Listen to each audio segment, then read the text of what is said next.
Good morning, internet friends. I am just feeling so incredibly full from just a weekend of connecting with family, with some family coming in from out of town late last week, and then my mom's wedding on Friday, and just spending time connecting with everybody there. Being surrounded by people that are attending a wedding and just focused on love and focused on joy and all of the positive emotions. It was just so replenishing and recharging for me.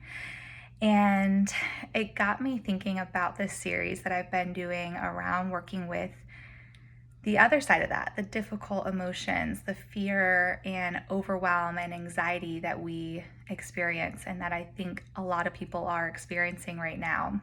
And if you didn't catch the first part of the series, go back and take a look at that. It really gives an idea of why this is so important to be thinking about.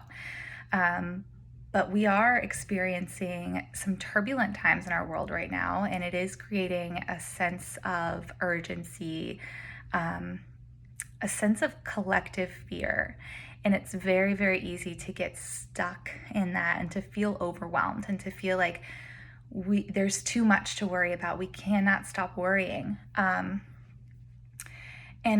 the truth is, we simply were not designed to have access to this much information, this much news, and things to worry about. Right? We were designed to scan our environments for dangers that are right here, dangers that are close by.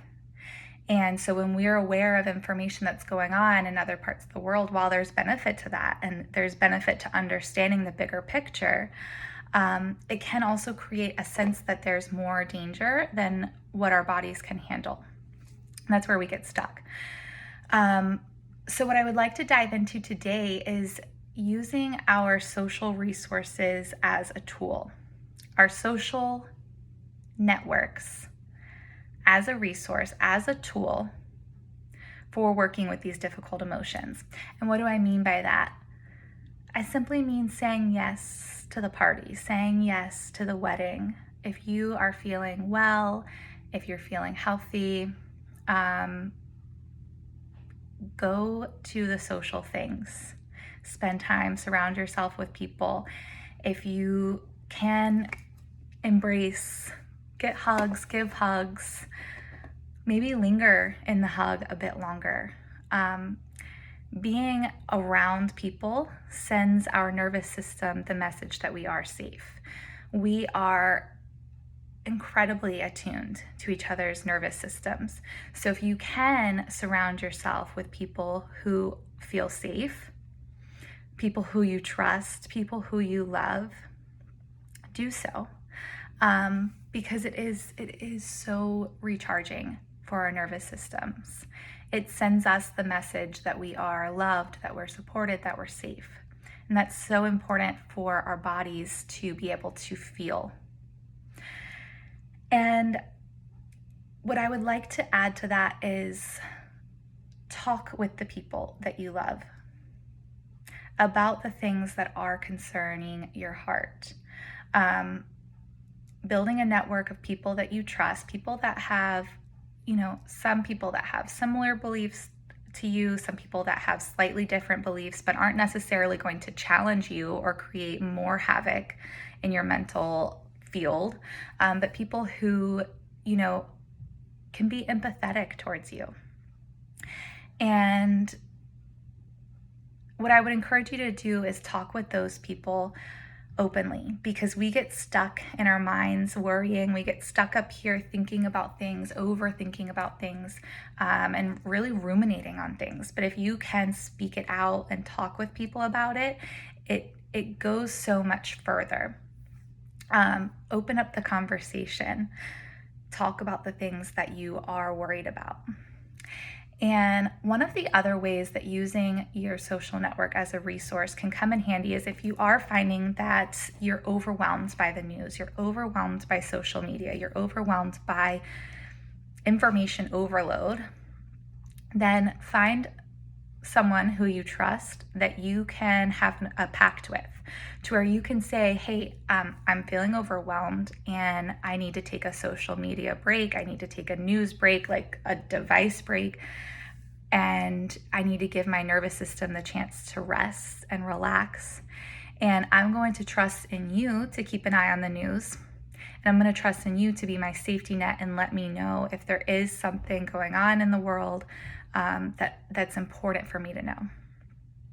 So I'm going to take a break from the scanning, from the seeking out information, and I'm going to give my body a chance to heal, a chance to rest, recover, go get out of the fight or flight and go into the rest and digest. And I'm going to find a person that I trust deeply that will let me know if there is something in the news that I need to be aware of. That way it gets it off of your mind of thinking that fear of missing out, right? Because we can give ourselves a break whenever we want to, but then it's always in the back of our mind that there may be something that we're missing. So if you can trust someone, maybe one or two people, and you know that they're in a good headspace and you're not going to be burdening them, then use that as a resource. Let them know where you're at and let them know what you need. And you can create this as a partnership where you can take turns with that person. And sometimes when you're in a better headspace, then you can be the one that will scan the environment for danger, and you can be the one that lets them have the space to take a break. And this can be a really good way to collaborate with people and not to carry the whole burden on yourself.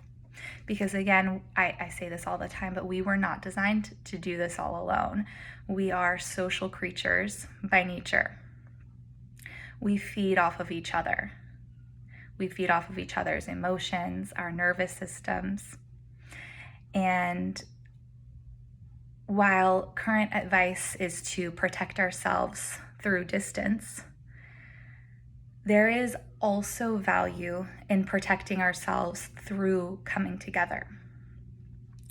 And I had a different way that I saw this series playing out. I had a different order of things that I wanted to share, but I think that this weekend, spending time with my family, it brought to highlight how important this social connection is. Social connection is one of the most important pieces to taking care of our emotional systems. It's one of the most important things that you can do to manage stress, to keep yourself healthy. And so I think that in any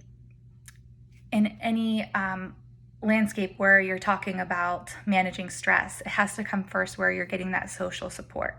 And then we can go into the other tools, the other things that you can do to take care of yourself. But number one is setting up that social support. And I think that we have gotten away from that. And connecting with people online is fantastic. I'm so thankful for the technology that allows us to do so. I've made many friends online, especially going through my coaching certification. I made a ton of friends, and that would not have been possible without Zoom. We're not able to connect without technology. And connecting over like video messaging, also really beneficial because you're still getting, the body language, a little bit like the facial expressions, you can sense emotion, you're connecting together in real time. That's huge. But being within the same space as somebody, feeling their embrace, really seeing like their whole body, takes that to the next step. And I just want to remind you the importance of that. And my question for you would be, how can you seek that out in your life more? How can you create more space for social connections, for nourishing social connections, going deeper with people? And I think that I will leave it at that for this week. And I will be continuing this series. I have other tools that I want to bring in for working with difficult emotions, but I really want to encourage you to think about how social connections can be used as a resource in your life. I'm curious if you have thought about this before, if this is helpful for you. Please let me know. And I hope that you all have a wonderful week. Thank you so much for listening.